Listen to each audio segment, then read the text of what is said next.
Sam, you found yourself in a similar situation to last week, but on this occasion you boys passed with flying colours. How proud of you were of the fellas to get the job done this week? Yeah, I mean, it was normally you're learning, you don't get to implement it straight away, but I think the work during the week, it was pretty painful, to be honest. We had to rewatch that a lot last week and do the learning, and it was not an easy thing to do. But the players were, amazing in their commitment to really try and make sure we learn the lessons. And I think collectively, in the same way we lost together last week, we knew that there were things we could have done better as coaches, as players. Today we really feel like we won together. We handled the situation better.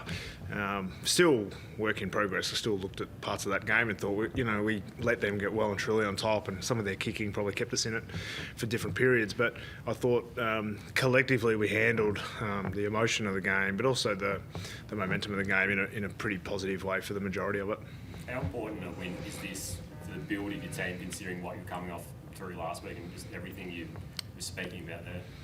Oh, I mean, we love winning. Like winning's I think when you're walking off and you see the fans and you see the joy that you bring, but we've got to continue to put out a product that deserves to win. And so we talked before the season started about being in winnable positions more often, and for the majority of the year we've been in that situation. The win itself, obviously, it feels good and you get to enjoy it for 24 or 48 hours, but I think the development that we're going through, we're still young. We've still got a lot of learning to do. We've seen the best sides in the competition are still a step above on most days. And today, I would consider Brisbane one of the best teams in it.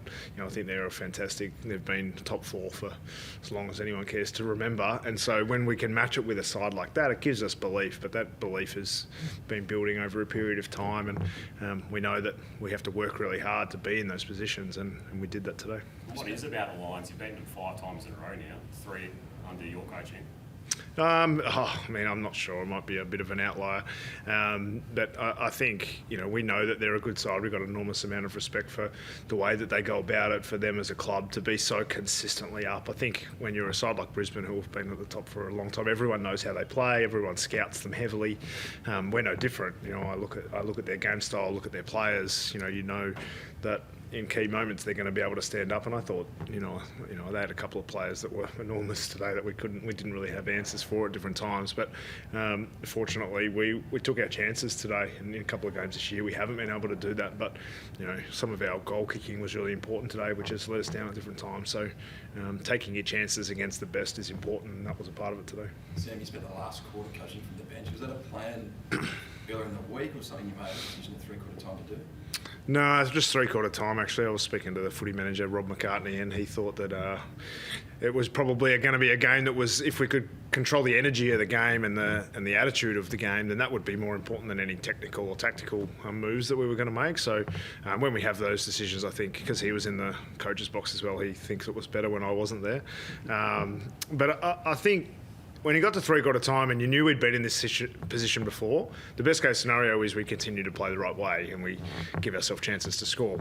But the worst case scenario is you have this, oh no, again. And so being able to control that narrative and make sure there's a positivity on the bench, I thought was something that we didn't get right last week. And so, part of that learning and that horrible vision that we had to watch over and over from last week was some learning for this week, not just for the players, but for the coaches as well.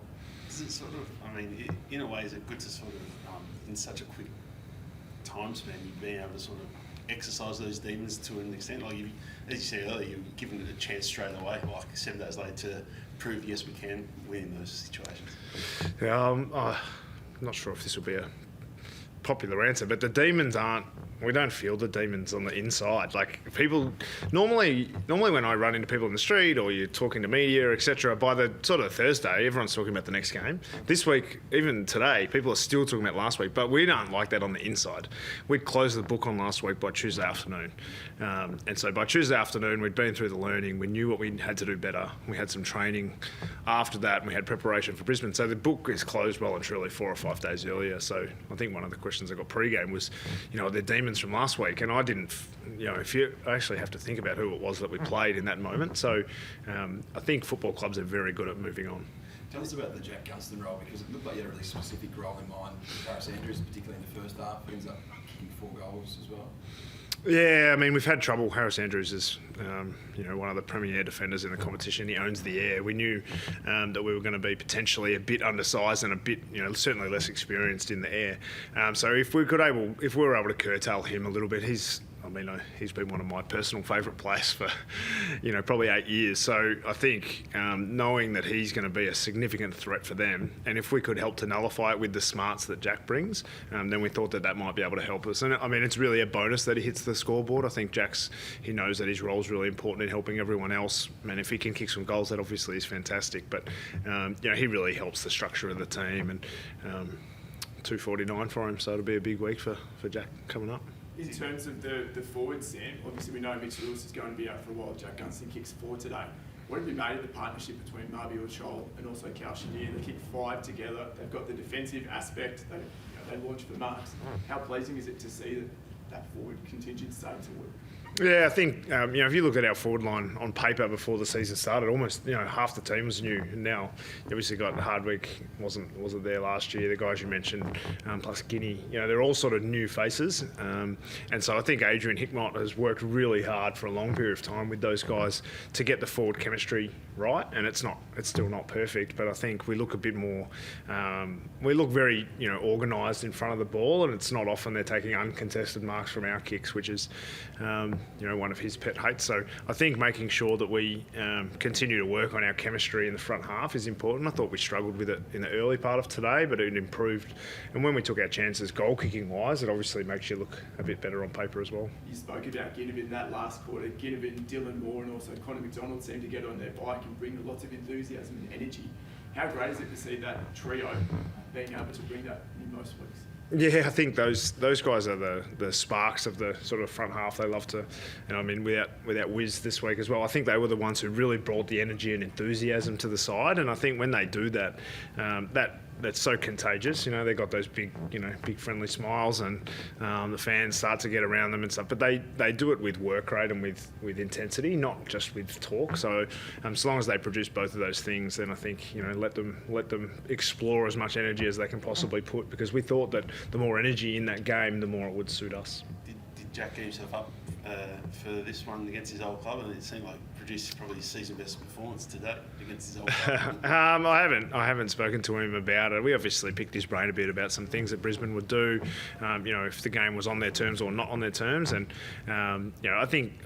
To be honest, I would pick Jack's brain most weeks about opposition, what he sees, how he likes to play against them. Luke Brewster is very similar. They really know a lot about the game. And so being able to lean on those senior experienced players is a bit of a benefit. And I was pleased for Jack that he was able to hit the scoreboard against the old side. What's the plan with Luke Brewster? He's third time's been a sub in a row. Is he capable at the moment of physically playing a full game? Yeah, I think this was the first one he was like, oh, okay, rather than good call. Midweek, I think he's still managing some groin overload consistently, and at his age, we've got to be careful and manage his minutes. And he's like a player for us even when he's on the bench as the sub. So he does, give us a little bit of benefit. I think 2 of the last 3 games he's really added something in the last quarter when he's come on, and.